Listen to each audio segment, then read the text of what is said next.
Отургузулган ар бир көчөт кароосуз калтырылбайт. Мындан ары көчөт бак тарыктардын абалына байкоо жүргүзүлүп турат. Мекемелер тигилген көчөттөр тууралуу ай сайын отчет берүүгө милдеттендирилди. Учурда Жашыл Мурас долбоорунун алкагында жашылдандыруу иштери жүргүзүлүп, ага баардык мекеме уюмдар катышууда. Мамлекет башчысы жарыялаган өнөктүктү эл аралык уюмдардын жана элчиликтердин өкүлдөрү да колдоого алган.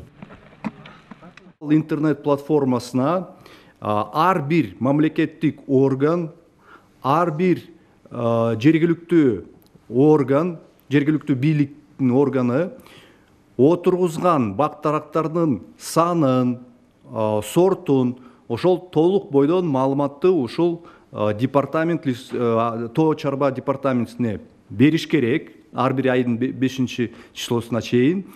Анан ошол маалымат ушул платформага жүктөлөт. Жашыл Мурас платформасына жүктөлөт. Муну эмне үчүн жасап атабыз? Биз ошол отургузулган көчөттөрдү мониторинг кылалы деген максат менен ушул платформаны жасадык. Кантип мониторинг кылабыз? Ошол платформада карта бар, ошол картасына ар бир көчөт киргизилет.